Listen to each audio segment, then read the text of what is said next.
Welcome, everyone, to episode 2 of the After Dark version of Breaking News, the Litecast. We're going to go ahead and keep the Litecast name. So, same content you love, same name you love. How's that sound? I'm Austin Keeney. I've got Matt Nelson with me. Matt, we're on video, which is different for us, and you are not at your house, I can I'm tell. not. This is not my You've got office decor. this is some serious podcast. Like you're really laying it all out there for the team based on what you Uh, told me. But this how is are you Fanatic. doing? It's Fanatic. It's the big leagues. I am traveling for work. I'm also ill. I'd say on the backside of the illness. It started right after Christmas. Wife and kids still going through it, but I have come out the other side for the most part. But if I sound a little nasally, it's because I can only breathe out of half of my nose. So, um, Kenny, it's a road flu game. But I'm here. I'm like gonna put the ball in the hoop, and we're gonna have a good show.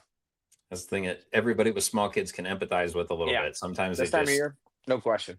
they just get you. So, you know what I'm kind of realizing is last week, our first episode, we didn't really do a great job of maybe introducing ourselves a little bit. And for people that might not be familiar with us from the old Wide Right Natty Light stuff. So, I guess it's a good chance to go ahead and do that real quick. I'm Austin Keeney. I've been with I was with Wide Right for a long time.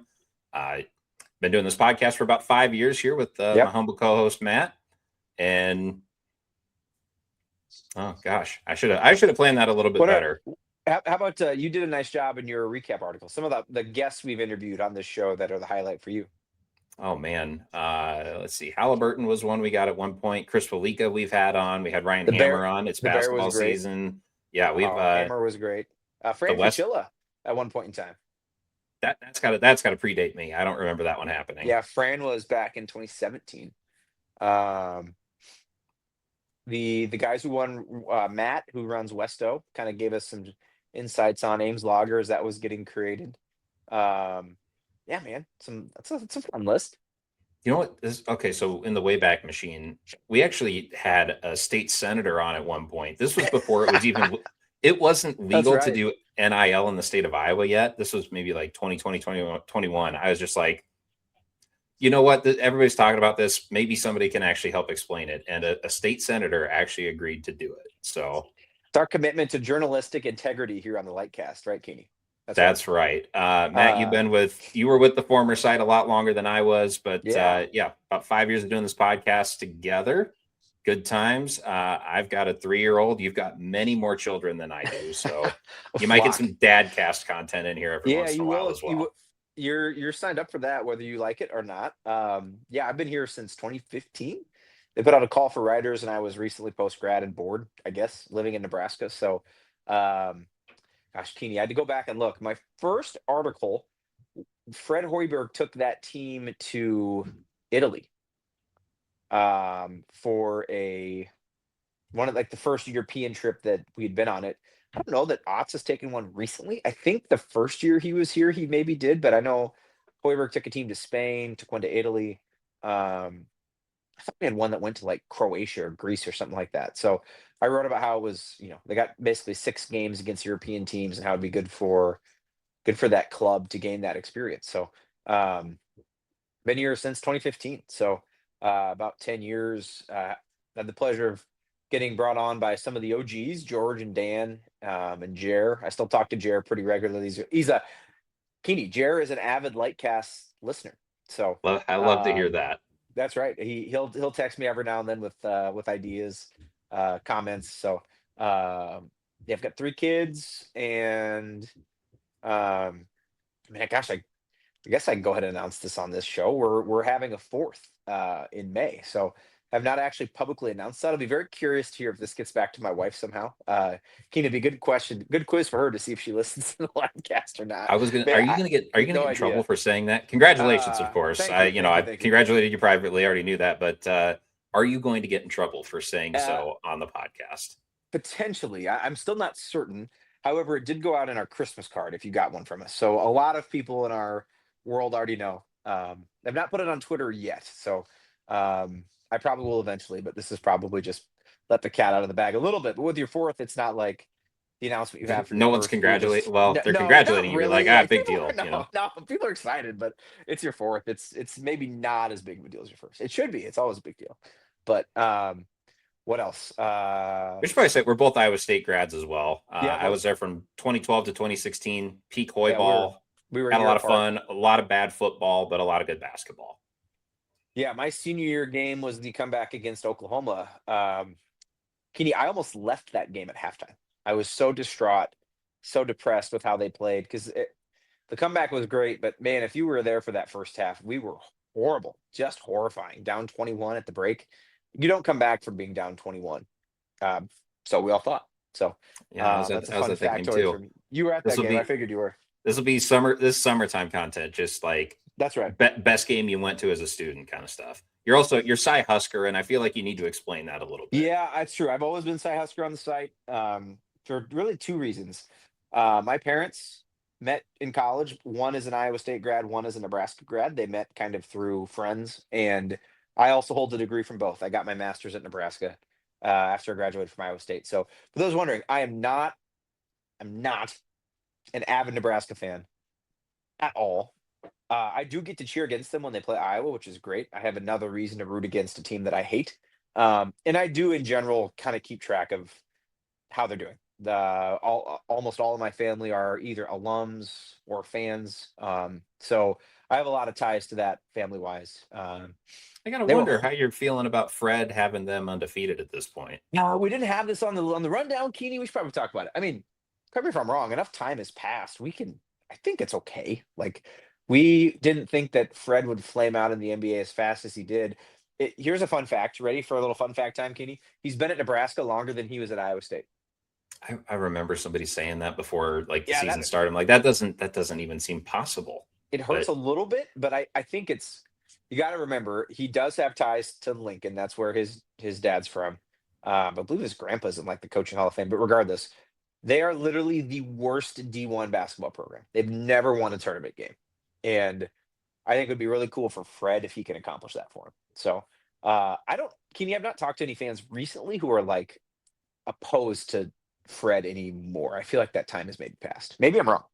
boy, let me tell you, the fan base right now is furious about another coach that left, and there is a lot of talk about. Hey, well, we said we were going to build you a statue, or we want you to have a statue. Not Right. anymore. You took our whole team, but The statue has also gone to Penn State. Yeah, they know something about statues over there. That- put it right next to the Joe Pot one. Okay, Statutes. Yeah, that's right. Yeah, that's right. Matt, we've got some football players on the team now. Actually, all right, I am getting ahead of myself a little bit. We are getting. Yeah. We have a segment that we like to do on the old show that we're going to go ahead and bring over here. So this is our 6-pack, if you will. You get our hypothetical 6-pack of beers that we're going to hand out to. Yep. Just 6 people, things that happened in the last week that like, hey, if I had a beer, I'd go ahead and give you one. So let's see. Where do you want to start? You want to go first? Yeah, I'll go first. Okay, so let's give one to what's his name? Tristan Exline. That's who I'm thinking of. Keeney, they D2 linebacker. So I know if you're hearing this thinking D2, really. Originally started out at the power level, then transferred down to a community college in Texas. And I don't know, Keeney, just ho hum, only the best linebacker in all of Division II for 2 years. I was going to say, this isn't like your, he's not just a guy that we're pulling from like, nothing against Upper Iowa, but it's not like we're just pulling some kid out of nowhere. Or if you remember Matt Leo, who we literally pulled from Australia. Like, yeah, he can play D-end. And no, this is not some sort of random. He had offers from 4 of the Big 12 schools. And if you scroll through his Twitter, I think he ended up with like 40 scholarship offers. I mean, every big G5, small ACC, most of the Big 12, everybody offered that guy a scholarship. And that's a big deal. If he can dominate D2 like that, to me, that screams Big 12 level starter. Maybe not first team all conference, but extremely capable, experienced linebacker. So I think he was the first commitment out of the portal. One. Yep. So he gets beer number 1 out of our 6-pack. I love that. All right. we're on Fanatic now, so I feel a little bit weird about saying this because he's not 21. But Jamarian Bateman was first Yeah, guy that giving I him had in beer. mind. Why So not? Pop the top. give it an NA if you have to, or a soda, or I don't know. But Bateman, man, we'll talk about the basketball game last Friday a little bit, but he's a guy that like he was supposed to be the guy coming into the year, the Right. freshman that was going to break out, and Killian Torrey's kind of taken that from him. Bateman's been a bench piece, a rotation piece. He's not been bad by any means, but he just hadn't had that big breakout moment yet. Friday night comes into the game, hits 2 threes immediately, hit a third one in the second half in his first Big 12 action. So really cool to see Jamarian Bateman. How big of Just a heat check was that second three? that was pretty good. And then he could have taken a third, but instead That's drove true. to the hoop and dished it to a guy for a layup. So that's a guy that knows his role He and did. not a guy that's out there just trying to get buckets. So And that's what I love. he's playing better defense. He's able to stay in front of guys. We can get into this more later. I'm gonna go to the hoops team as well. We won't do snake draft. We'll bounce around. Um, it's time Nate Heisey had a beer. I feel like so the second year in a row, early on, fans have been like, "What does he bring?" Uh, the answer is value in places that don't show up on the stat sheet. I know that's a cliche. I think he had what 4 points, 4 or 5 boards against West Virginia, but um, I really paid attention when he was in the game. I think he tipped about 3 other rebounds to other players that he probably should have gotten credit for. I think he ceded another one to Jefferson that he basically had in his hands. And positionally, Keeney, and on ball, but primarily positionally, he is in the right place all the bleeping time on traps on the baseline, on rotations on shooters. He is quick. He never takes a break on defense. And when you need him to be a primary defender, he can actually do a pretty good job on ball as well. Um, between his cuts, actually, 2 of the turnovers we had were Jefferson trying to hit Heisey for cuts that Keeney have been open a lot of the season, but they weren't. West Virginia really tried to pack the paint, take those passes away. But I thought he really had a really nice game. It showed up to me at least very clearly. And I know we don't talk about him a ton, but I think his contributions are still super valuable. There's a reason he's playing 21 minutes a night, and Lipsy's playing 30. So I think he deserves a shout out. It's another guy that he's not out there thinking like it's Nate Heisey time. I'm going to go get some buckets. No, he's just the consummate role player, which is really important on a team that has Yeah, no question.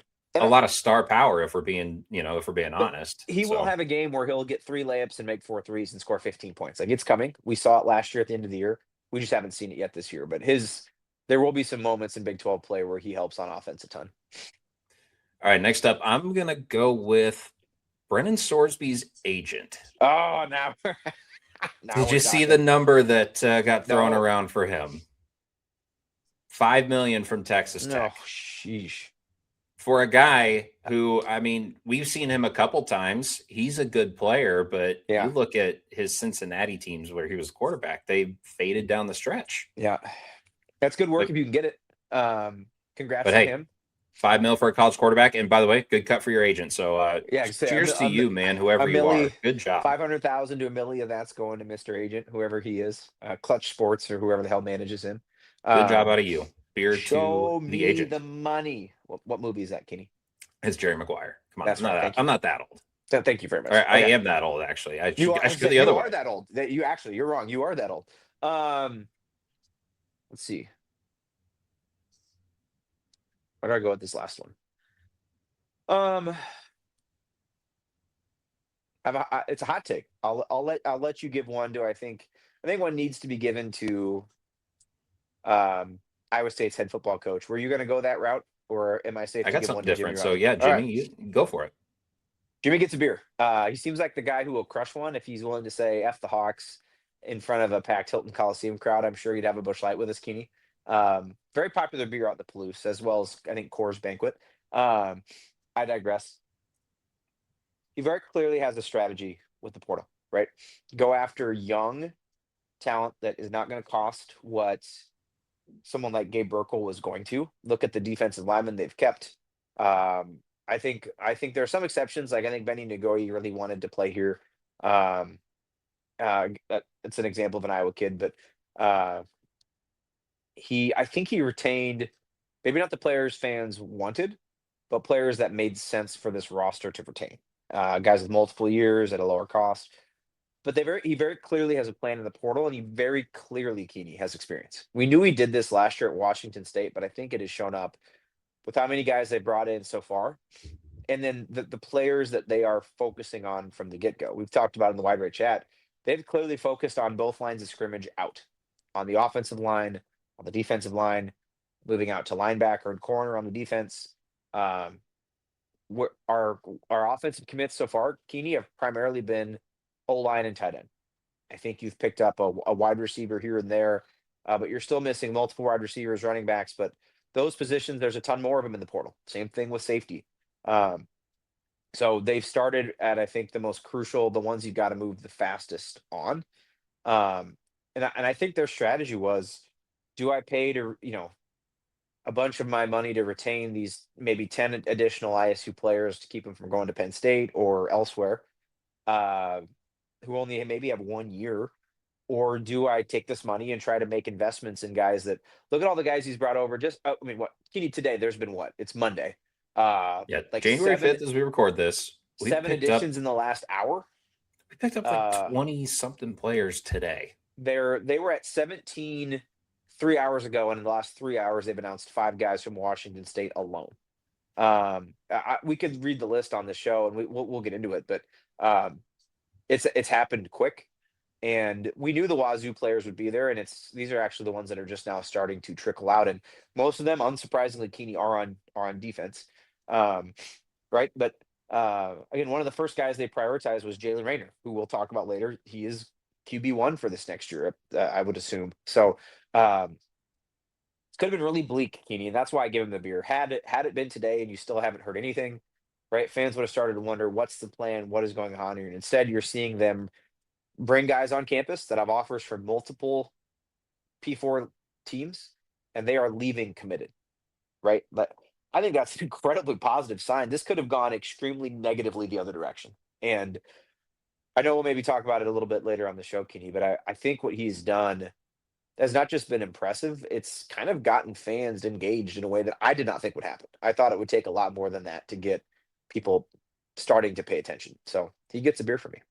That's great, because with how fast everybody left, yeah, there's a lot of nerves out there about like, okay, well, how are we even going to build out a roster? And today's been great for doing that. We'll obviously get into it more. My last beer goes to all 6,300 or however many people were watching us on Friday night. How about that? It was late. I got to be honest. I was on that show. I was getting tired. It was like 11:45, but the numbers kept going up of people watching. So we're like, all right, well, how about a couple more questions from the chat? Why not? So shout out to all of you. By the way, great. If you want to, if you're a brewery out there, you want to sponsor this segment, I think it'd be perfect. If you're a listener who wants to give us like $1 to have your name read on the show as a sponsor, like by all means, we will accept it. So, all right. Yep. Portal, Matt, we've got some football players. Oh, boy, do we ever? Let's talk about it. Where do we?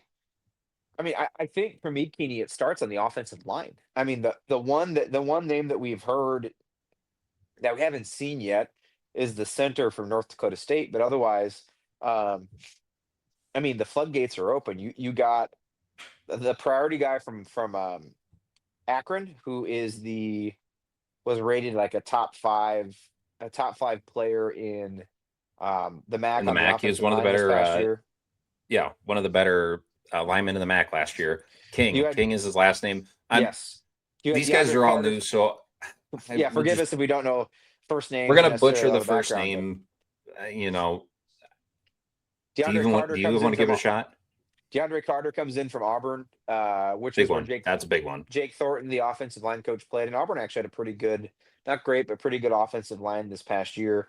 You got Proudfoot to come in from UNI, a very large human being who's played a lot of football games there, wanted a chance to jump up. They've been linked to a really good center from North Dakota State, who I believe Keeney is visiting on the 7th. He's also got some pretty high-profile visits lined up. He is, purportedly your center.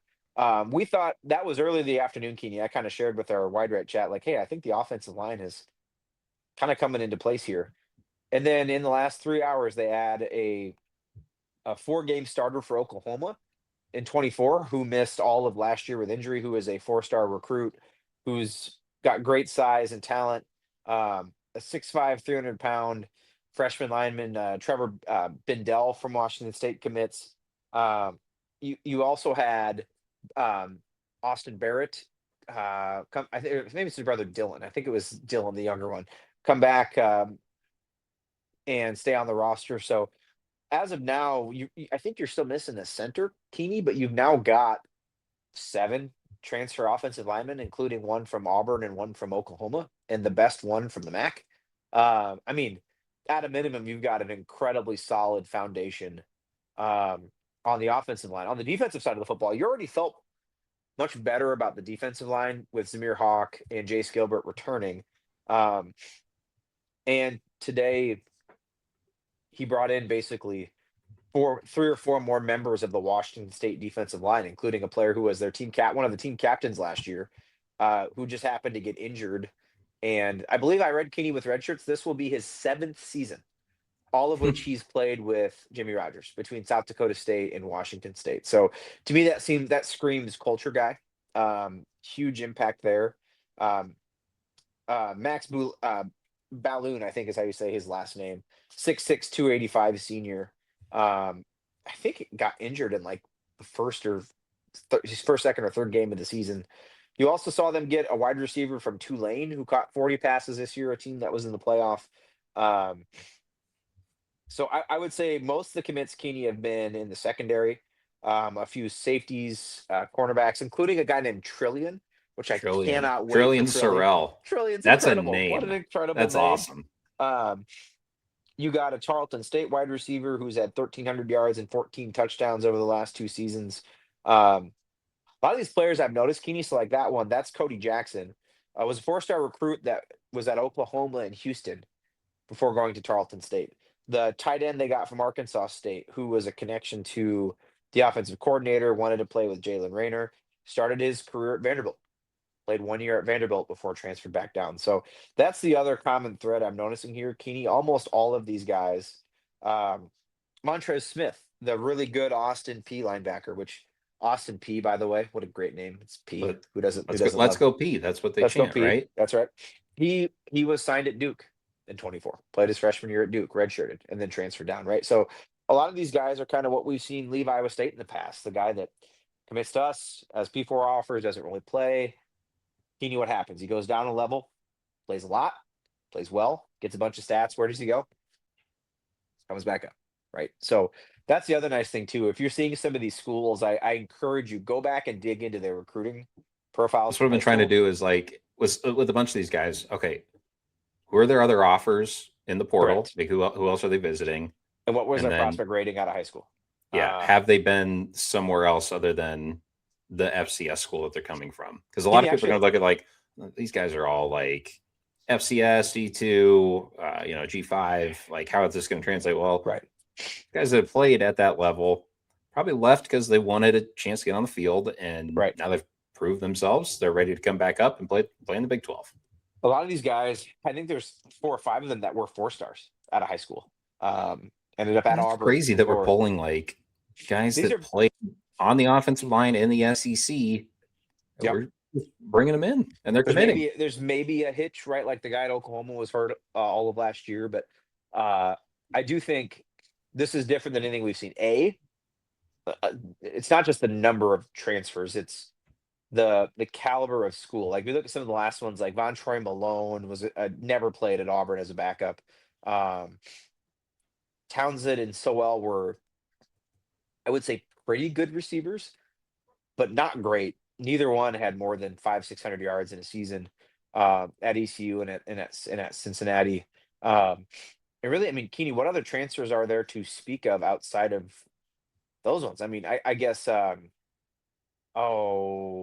the offensive lineman from Princeton that's in the NFL who started a few games for the Colts. Why is his name escaping me? Jalen Travis. Yeah, but Jalen Travis is one of the exceptions, but he came from Princeton. He came from the Ivy League that really nobody.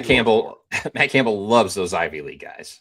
And he had big size. He was not a super highly touted guy to high school. Like this is a little bit different. They're finding some 4-star or really high rated 3-stars that committed to. I mean, so far we've talked about Oklahoma, Vanderbilt, Auburn, Missouri, Houston, some really high level programs that went down here. And even the guy Keeney that committed the linebacker I mentioned at the top committed to UTEP initially, that went down, right? So like UTEP, who's a really good G5 school. So that's what if these were just straight up FCS guys that didn't have any P5 offers, I think we'd all be a little concerned. But um, I also, can you really trust Jimmy to evaluate that level really well? You know why? Because he coached there for 2 years and he was an assistant in that level for 8 years and he played at that level. Right. I think if anybody's going to be able to understand that network and know coaches and know talent at that level, Jimmy's only been in Washington State for a year. You don't think he doesn't? They didn't have tabs on a lot of these guys when Like he was how going do to you Washington identify State, someone right? who can translate to a higher level? Correct. Yeah, Jimmy's probably a pretty good He'd guy have to he'd to have count to on for have that. experience at it. And his offensive coordinator came from NDSU, right? So there's multiple guys littered up there. The staff is littered with people who have FCS experience. So um Floodgate's kind of open today with the Wazoo guys too, and I can't believe you brought in this many guys in one day, Keeney. And I would assume on the Wazoo side it's not done. Um, no, definitely not. right? It makes me wonder if they could see. I don't. This is just me speculating, Keeney. How many outside people we can bring in and at what spots before we really start, confirming who we want to bring over from Washington State. If there was a chance to bring some out, because it wasn't the inverse. You didn't see, we're going to bring 20 Wazoo guys over and then figure out how to fill in from there. We kind of got the inverse. The first It's Wazoo guys really came today. kind of the difference in philosophy. Matt Campbell's taking all the Iowa State guys and is going to plug holes around there. We're getting what we can from outside, and then okay, we're going to Right. plug holes with Wazoo guys that we know that we can get. So, big name in the portal though that we haven't talked about yet, and this is the one that obviously is going to catch the attention of fans is Jalen Rayner. So, Arkansas State quarterback. We obviously got a good look at him the last couple of years playing Arkansas State. Heck, Matt Campbell called him one of the best quarterbacks in the country. So it's a good place to start, right? Yep. I'm a huge fan. He was the Sun Belt Player of the Year his freshman year and has had really good numbers every season since. He's a winner, right? I think they've won basically 7 or 8 games every year that he's been there. They won their bowl game this year. It's gonna sound crazy, Keeney. He reminds me of Rocco from a size perspective, right? He's a little smaller guy. When you watch him play, though, it screams Brock Purdy. Go watch he's way more athletic than that. No, he's crazy athletic. He's a great runner. So his career stats, Keeney, like 9,000 pass yards, 60 touchdowns, and through the air. And I think like 1,200 rushing and 15, 16 rushing touchdowns. So, like a top 15 quarterback in total offense. Very productive. He murdered us on the ground this past year. We could not tackle him. He's fast. He's shifty. When he takes off, he moves very quick. I watched some of his tape. Look at me grinding tape for the Litecast, for the listeners. Really accurate on the run. Very comfortable rolling out either direction, primarily, left. Good at throwing back across his body, but very accurate outside of the pocket. Used a lot in design runs. It's very evident. Very comfortable if he's got a scramble. Also takes some risks. I think he led the Sun Belt in interceptions this year. He throws the ball downfield. He is not afraid. When I say Brock Purdy, Keeney, that's what I referred to. He's not afraid of aggressive pass.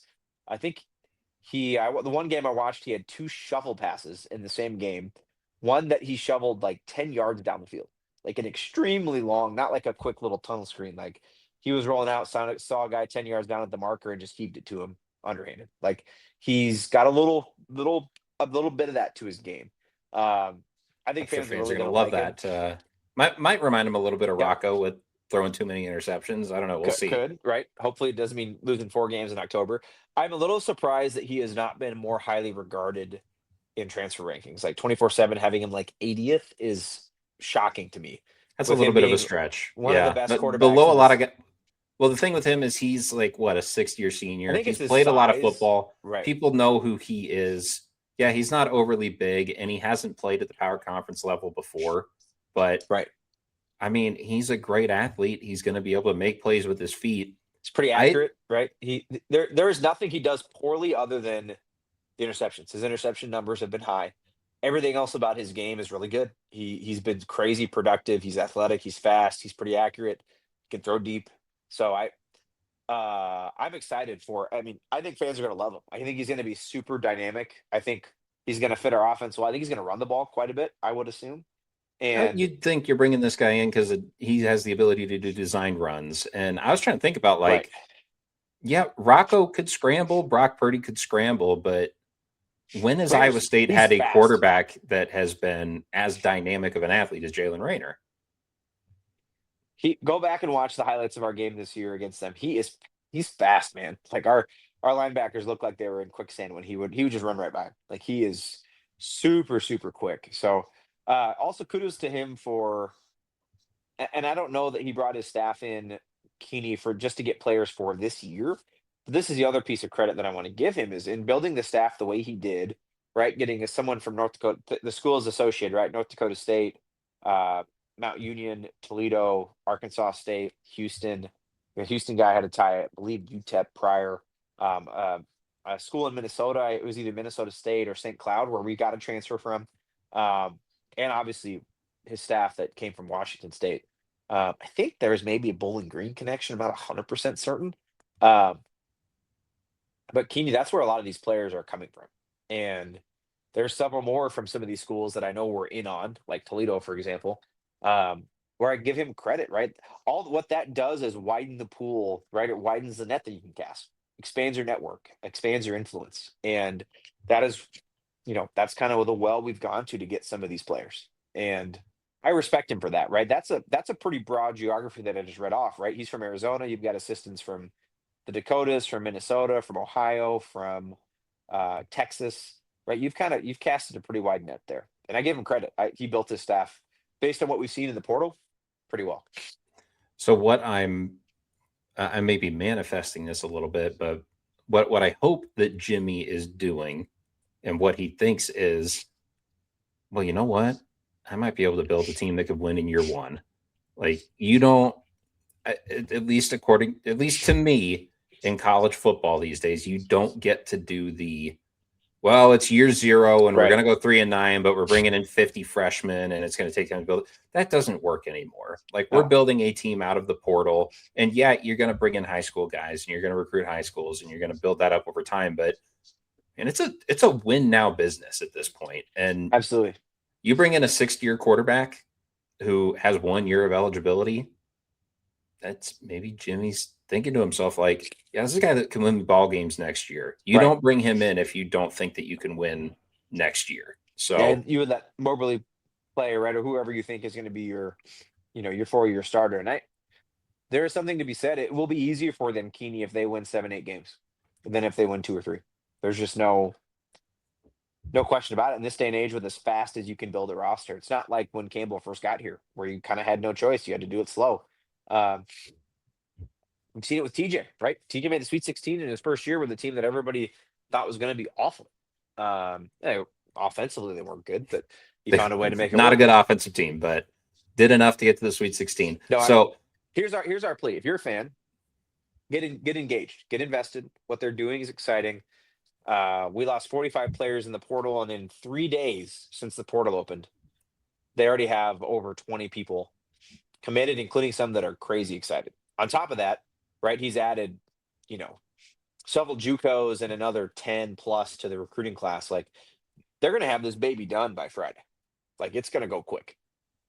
it's been an extremely fun couple days to be a Cyclone fan, and we really needed them. We had been through a lot. So, the portal giveth, the portal taketh away. It does. Let me ask you this. A lot of vitriol towards Matt Campbell for the sheer number of guys. I think we knew that guys were going to go to Penn State. The sheer number of guys that are going to Penn State. Do you hold any of that against Matt Campbell at this point? I'm ready to just shut the door. Like, hey, this is the path that we decided. We were going to bring in an outside hire. We're going to start over. It is what it is. Like, I see these guys going to Penn State, and I'm like, did you expect Matt Campbell to tell him no, don't follow me? And if you commit to the coach and the people in the program more than you do the place, the school, it's the name of the game. That's how it works. And I think what Pollard had to weigh, thought about this a lot, is those guys that just went, right? How many was that because of Bowser or Ryan Clanton, or was it because of that of Matt Campbell? My guess is Keeney is because of Matt Campbell. So if you retain, say you hire Taylor Mauser, which Kenny, we're pro Mouse. We love Mouse. Great guy. Does that change the outcome at all?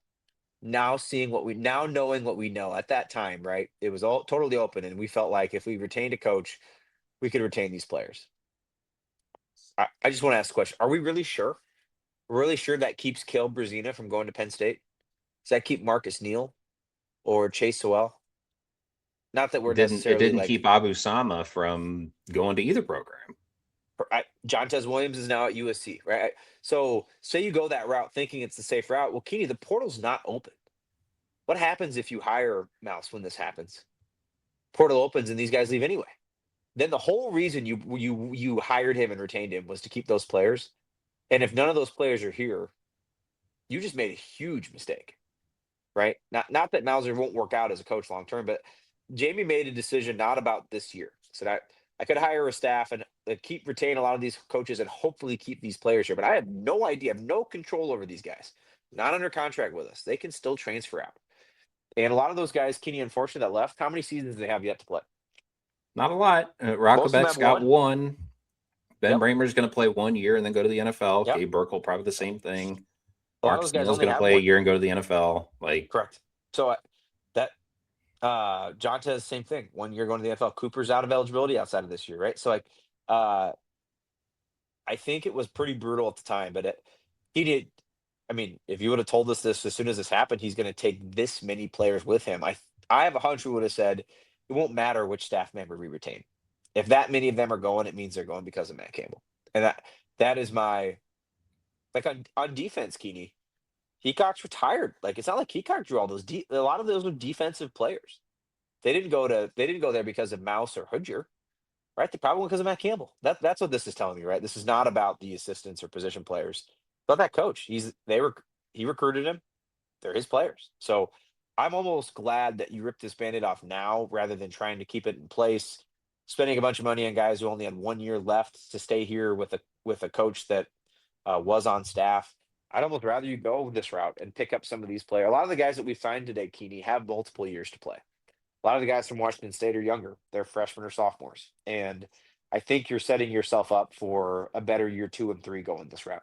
I think you would have been almost delaying the inevitable a year.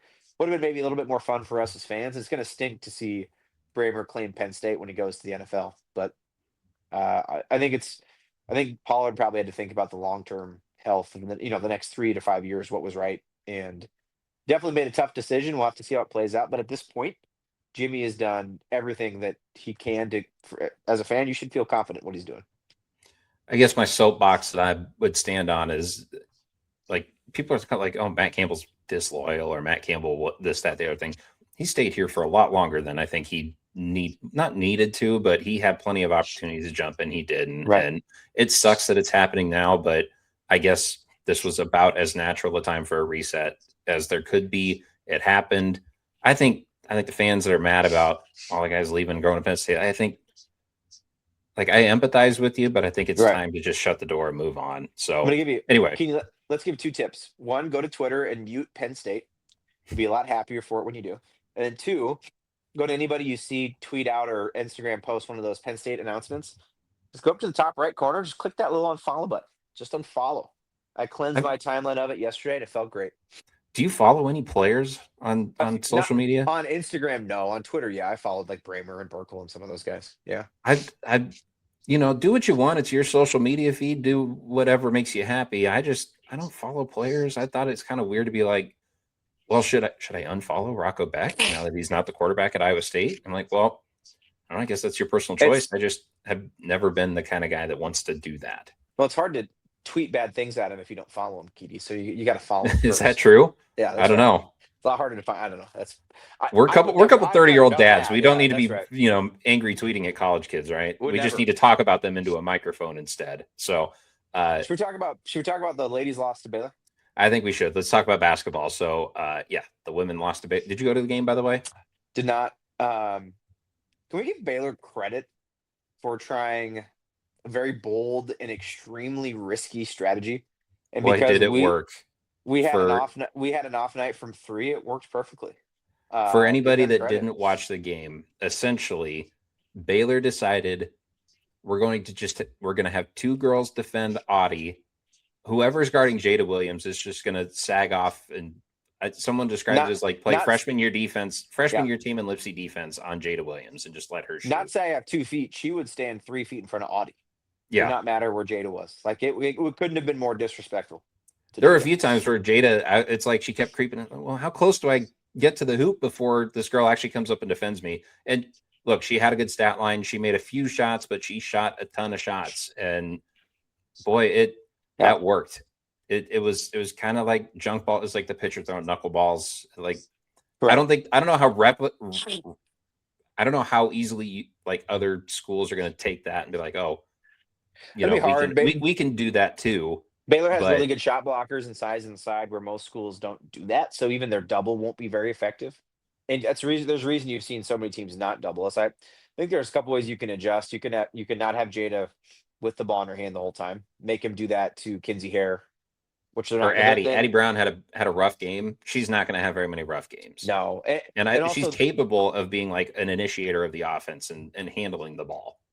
Ariana Jackson, Kinsey Hare, everyone missed open threes. Didn't shoot very well around the hoop either. A lot of missed layups. So it was not just the defense. It definitely was part of the reason they won.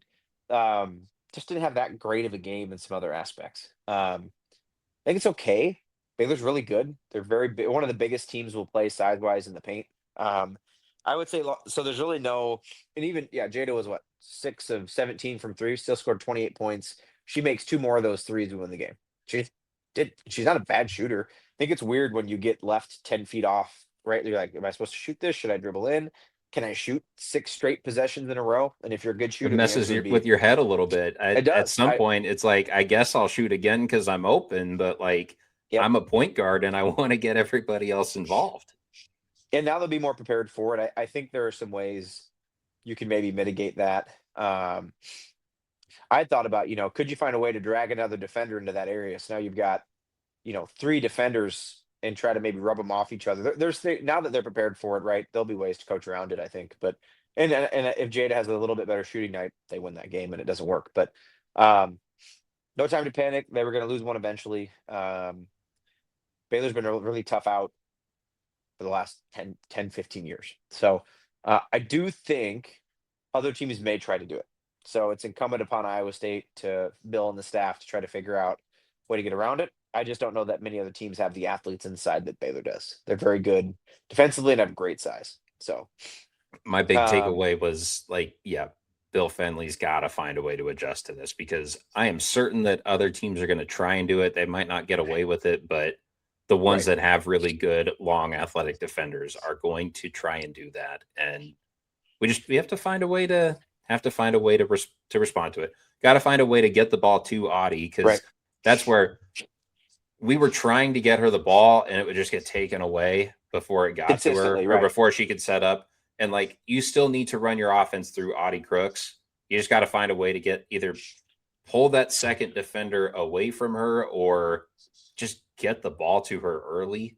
I don't know. I'm not a coach. It's just I think Fenley's he's gonna have to get in the lab and just figure out a way to Just work. do a little cooking, a little Jimmy Rogersing. How about that? Okay, Um, sounds good. Did you have anything else on the women? No, it's been enough time passed since the men beat West Virginia. I do want to say one thing about that game, just real quick. Um, it may be a concern, one positive, one concern. Um, I was actually really nervous about that game, Keeney. West Virginia plays a very similar style to an opponent we struggled with in Hilton. Do you know which opponent that was? Iowa. I feel like that feels like a challenge. Iowa. Very slow. Yeah. What tempo wise? Not right. There's no Bennett Sturts, but tempo wise and pace wise, very similar team. They want to do exactly the same thing. They were like 320th in tempo, and it's one thing I've learned. We don't love when another team dictates pace. Kenny, I'll say either direction. Remember what Illinois did to us in the Sweet 16 last year?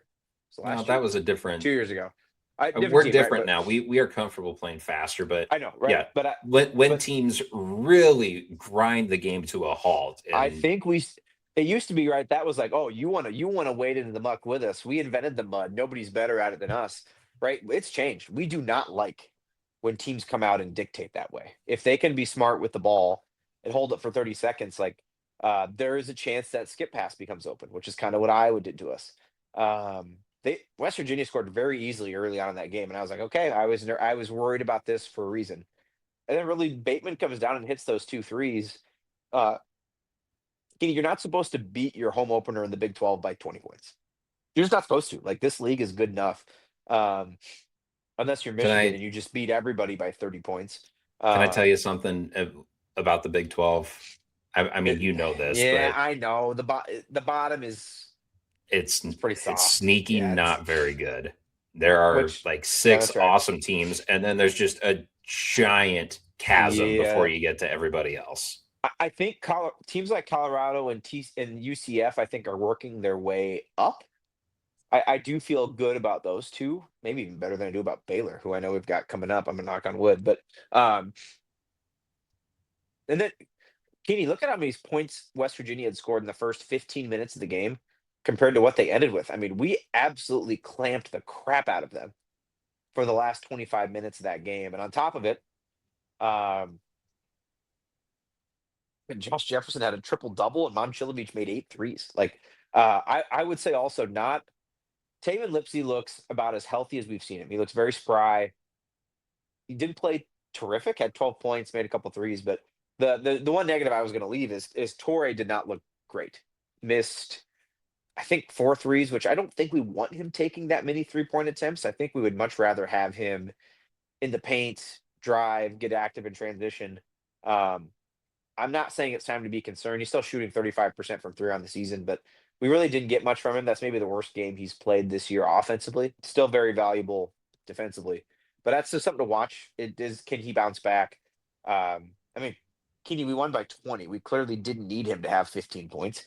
But some of that is Bateman stepping up and making 3 3-pointers. So I'd just be very curious, if it's just one bad game for Torrey, or as a freshman, as well as he played, you knew there was going to be a little regression coming on offense, and maybe this is what we're going to see for a stretch here. But that's a pretty small gripe to have in a 20-point win, 21-point win.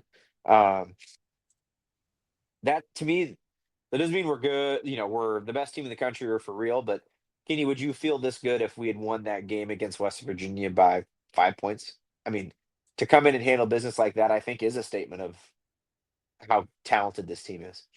Just have so many ways to beat you. Like Right. Josh Jefferson had a triple double. Joshua Jefferson, sorry, had a triple double, and Right. he was what, maybe the third most impactful player on the game. Like, as weird as that is to say, Yeah, Momcilovic was just an absolute flamethrower. and Buchanan was nuts in the Buchanan first was half. great. Yeah. Yeah. And, So ba- it and just Bateman made 3 3. Bateman is clearly, can he worked himself out of, I'm just in a blowout, come in with 3 minutes left. Like, this is now he's a 15-minute a night player. I do not see that changing. I know Don Nelson is going to come back and earn some similar minutes.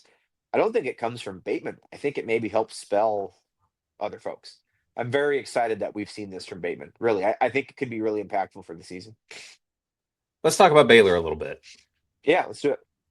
They're struggling, Uh, Keeney. they are not your older brother or older cousin's Baylor, No, I guess. not really scoring. Surprisingly, defense has really struggled, right? Like, not defending very well. It's Yeah, it's they been kind are of disorienting, actually. 96th on defense in KenPom this year. Oof. That's not the recipe for success. And that's why Scott Drew goes out and pulls a 7-footer that was an NBA draft pick and plays him right away, is because he could, in theory, defend the rim. Agreed. I don't know what's going to matter. I think they can make the tournament because the bottom of the Big 12 is so bad. But I are they in the top 8 in the league right now, Keeney?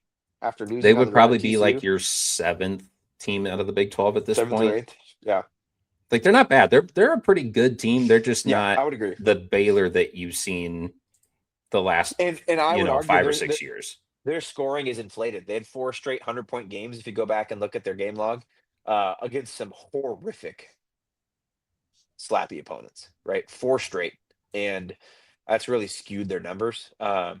Not that we know anything about that. Keeney is Iowa State basketball. We'd never But manipulate no, the net we'd like never that. manipulate the net. Chris Hassel, someone tell him. I do think that this is not the same team. However, it's Scott Drew's still their coach, and road games at Baylor are kind of weird. It's been a while since we've won there. Um, since the Caleb Grill fiasco situation, actually, I think is the last time we won there is probably with 21, maybe 22.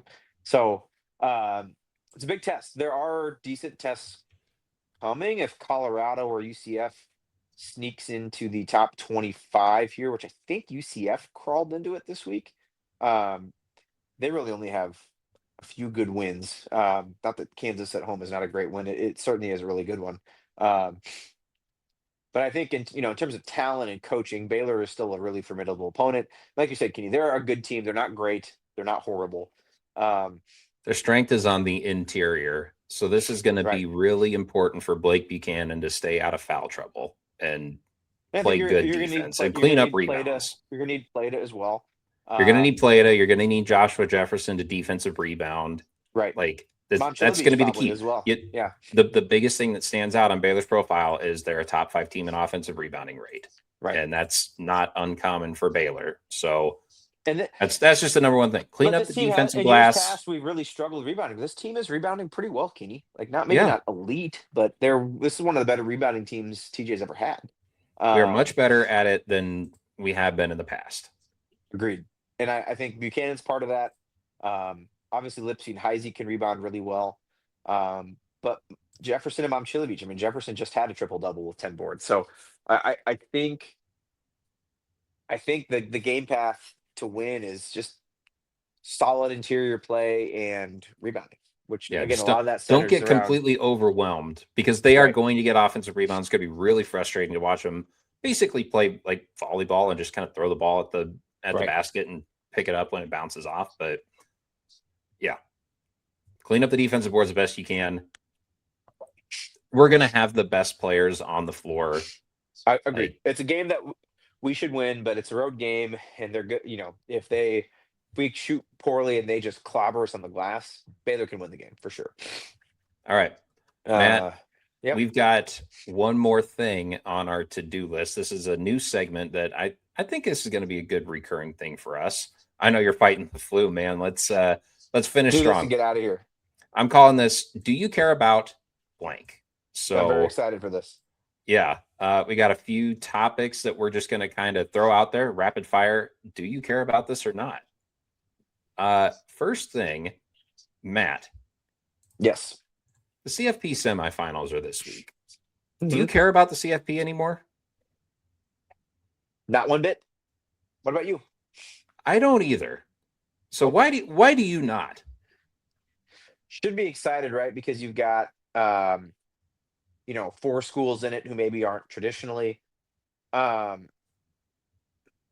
It feels like with the way that we do the regular season now and the playoff committee, the release shows, everyone's skipping bowls. It seems like there's almost more hype and build up before the games actually start than there is once they do. The first round's all blowouts. This championship basically isn't going to be played till February. Like this thing just kind of runs out of steam for me. The season takes way too long. I'm focused on the transfer portal. I'm focused on basketball.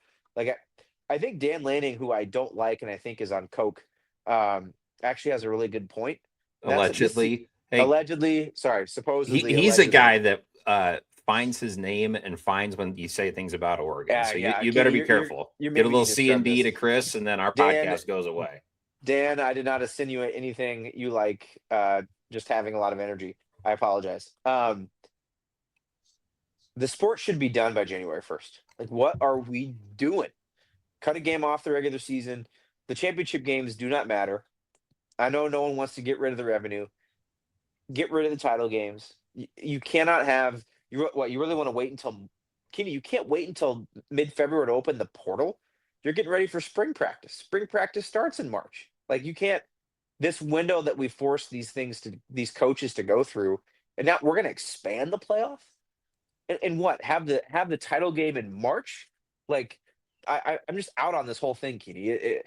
It's kind of like again we've made the race to get in so exciting. that once we get here and it takes forever to wrap up, especially with the portal open, I'm just not as into it. Like I should be cheering for Indiana or I guess Ole Miss is kind of redeemable, but I don't know. I gave you a Man, lot of stuff I've there, got Keeney, but I'm playoff just fatigue out. too. This it the build up to New Year's Day and New Year's Eve, like those 4 quarterfinal games, like okay, this is gonna be awesome. We just basically get Yeah, right. like awesome college football for 24 straight hours, and then it's over, and it's like, oh, like in a week we're gonna do this again. We've got more game. Like I it got to get does. excited for this 3 different times, and then I got to wait all the way till the 19th for the title game. Round Like, one's on a Saturday. Round two is on New Year's Day. Round three's on a Thursday, and then the championship's on a Monday. It just doesn't make any sense how they schedule the no, thing. I don't necessarily say that the playoffs got to be over by New Year's Day, but I think you got to get the calendar to where you play the semifinals on New Year's Day. That's fine with me. And then the next yes, appropriate Saturday should be your championship game. And January 8th and the 10th, and then the portal opens the day after the championship. yep. Tell the NFL, like, hey, we're putting our national championship game on that Saturday night of the wild card round of the playoffs. So they can go ahead and bump their games up. They can do standalone NFL at noon and 3:30, and then college football championship at 7. Then you get a full day of NFL the next day, you get a Monday night game. There you go. But just this Right. like round 3 of the playoffs, and it's on a one game's on a Thursday, one game's on a Friday. It's just running out of steam. I have playoff fatigue. Matt, do you care about this Darren Peterson saga at the Kansas basketball program?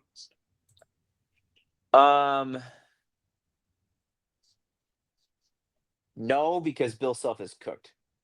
You think so? No, he's not cooked. He did it. I do care about it. It's fascinating. We talked about this part of the year. I did not think Kansas brought in enough shooting was my reason for not being super high in Kansas, and I think that has borne out. You were high on Kansas because Darren Peterson is really freaking good, and Keeney when he plays like He's really 18 good. minutes in the This first is half, my he's really freaking good. But they've got problems right now. Like I don't know, is this minute restriction his dad calling Bill Self and saying he's not playing more than 25 minutes? Is it coming from a doctor? He says he's on a minutes restriction after the game, but doesn't say how many minutes. And if he's not on a minutes restriction, why did you play him 18 minutes in one half? I'm sorry, these things aren't adding up. And I know, like on college basketball, Gary Parrish said, "Oh, he really wants to play basketball." That's not it. I know that's not it. Are we sure, Gary? Are we sure he really wants to play basketball? Or does he just want to limp through this season and get his name out there just enough to get a fat NBA contract? Because I have some doubts about whether that guy really wants to play basketball for Kansas. he's gonna be a top 3 pick in the NBA draft no matter what. But yeah, this is Right. I do care about this What as do well what do because you I think? thought Do you think he's I just thought hurt, or do you Kansas was think he going to be doesn't want really to good play? this year because he was awesome and he is awesome. He But is awesome.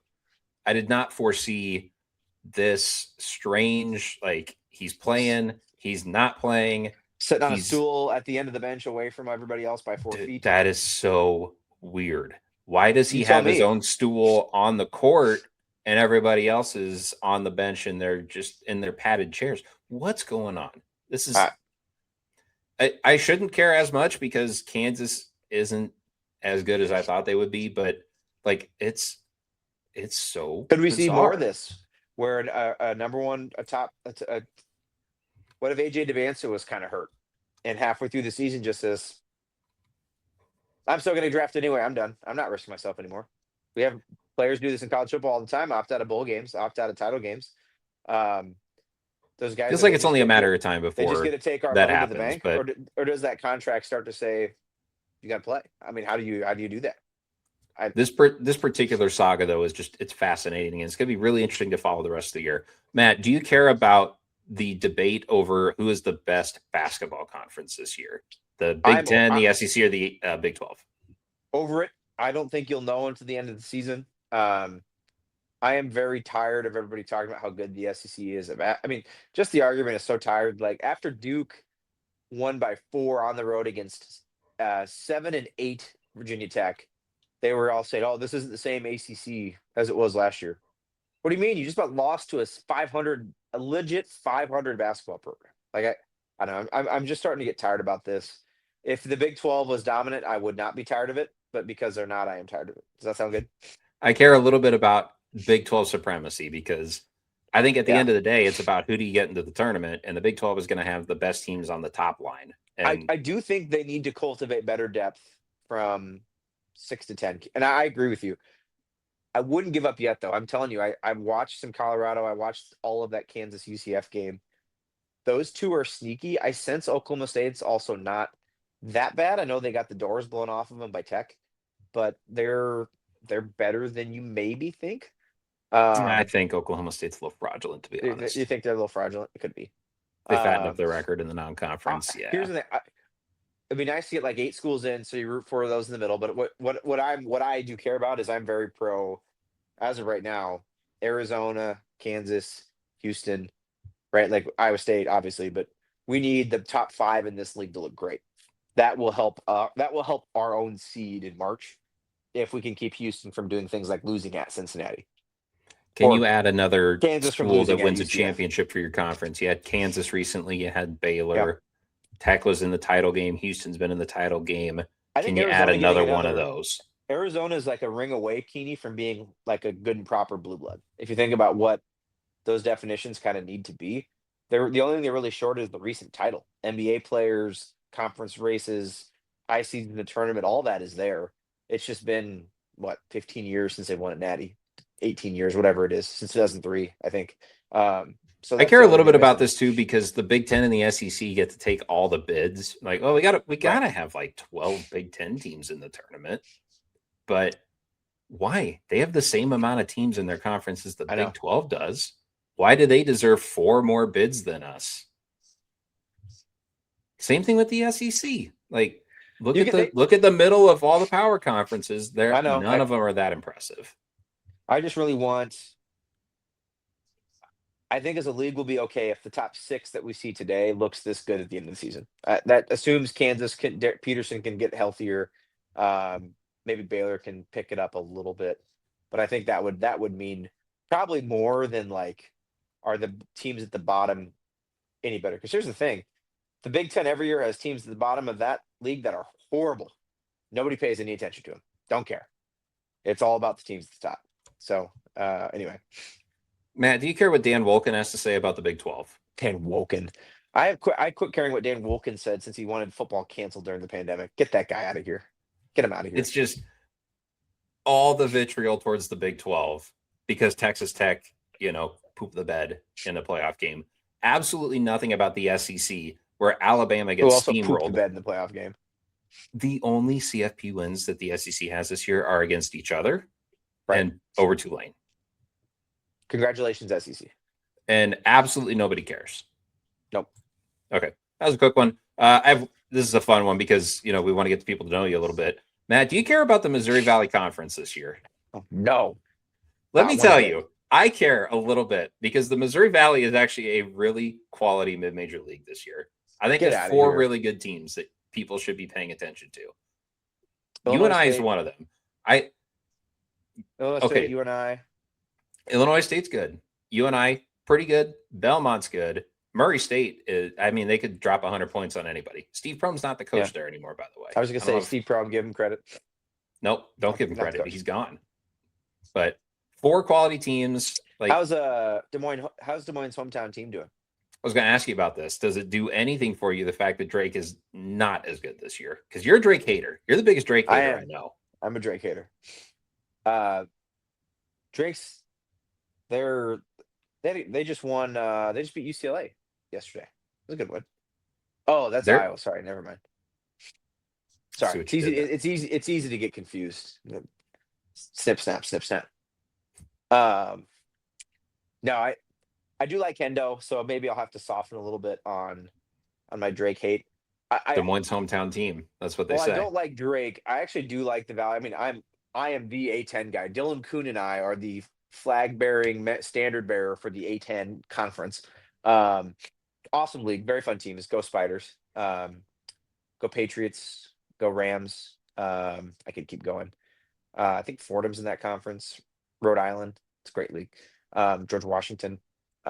Anyway. See, I'm looking at like the Valley as being really compelling this year. I do think the A10 is compelling as well, but the Valley I think is the number one like true mid-major league that people should be paying attention to. We had a dearth of Cinderella's last year, I think the portal has hit mid-major schools especially hard.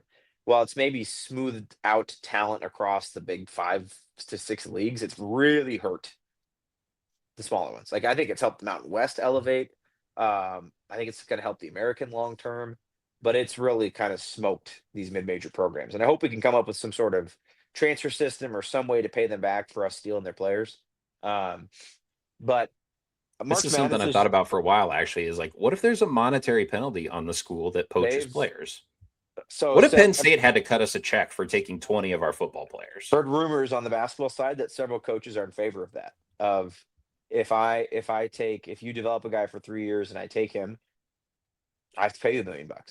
And then you can use that in your NAL to lure people or keep people that you may end up losing, right? It kind of helps. And both schools get what they want. The big school gets the player, the little school gets money, gets resources. I don't see why we can't do that. Anyway, but March Madness is more fun, Keeney, when 12 seed Richmond beats Iowa. That was really When fun when that happened, by the way. incredibly fun.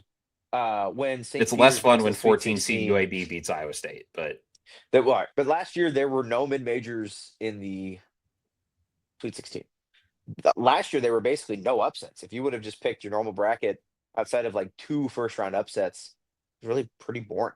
Now I will say there are more upsets in terms of high major 8s, 9s, and 10 seeds, and even 11s, Keeney, that are accomplishing some upsets. It's an upset, right? But like, if 10 seeded Syracuse beats a 7 seed or a 2 seed, is that really that surprising that an ACC school beat an SEC school? It's a lot more fun when it's a school from the Ohio Valley, right? Or from the WCC. And we've kind of lost that. And I hope that we can get some of that back. Keeney, Miami of Ohio and the MAC is undefeated. kind of obsessed with that And a team top right now. 100 Ken Pom team. I have not actually watched the game. They are on my radar. They are basically going to be large favorites in every game. I think outside of Akron, so the MAC was actually very good like the last couple of years. King Akron is very good. Toledo was very good. Ohio was good.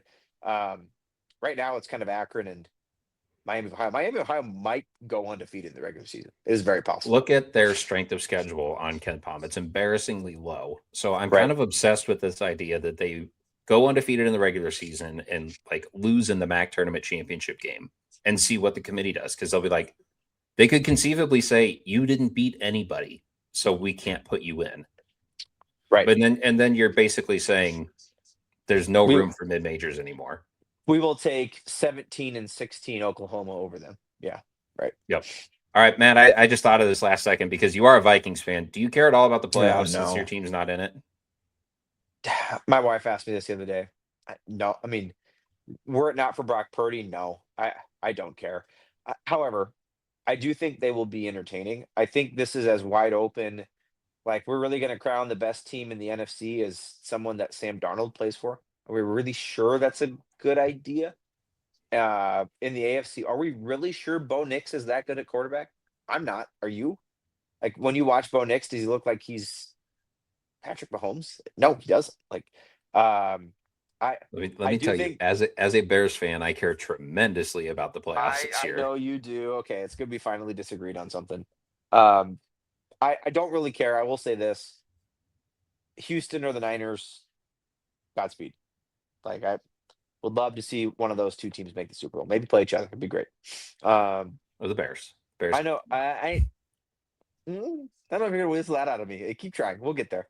Will I still watch the NFL playoffs? Yeah, of course I will. Why not? Of course. All right. Very sad Mike Tomlin made the playoffs. I'm a Mike Tomlin truther, not a fan. Yeah, He's Marvin Lewis, who just happens to coach at Pittsburgh instead of Cincinnati. well, I'm an Aaron Rodgers hater, so it really bothers me that dog crap Steelers team made the playoffs. I was ready for Aaron to go spend time, like be done with football and go spend more time with his wife, who's definitely real. What a choke by that kicker, by the way. As a Vikings fan, I was like, finally, it's not my team. Happened to somebody else. I actually felt bad for the kicker. Like, I'm not normally I don't like, oh, you're a rookie and that's how your rookie season ends. That's tough. That's terrible. Learn to speak plumber, buddy. All right, Matt, that's all I had. Anything else before we get out of here, before you definitely don't go to the casino? My wife is listening. I definitely will not. Um, I might. No, I probably need to rest up. Maybe catch the end of the FCS playoffs. As of now, Illinois State and Montana State are tied at 28 with 3 minutes left. How about that? That's exciting. Um, who knows? Maybe Jimmy Rogers is just waiting to snatch up 4 of those players when that game's over. So, Keeney, it's been great. Glad the Litecast is going to stick around, and let's catch up next week. Hopefully after a road win at Baylor. Sounds great.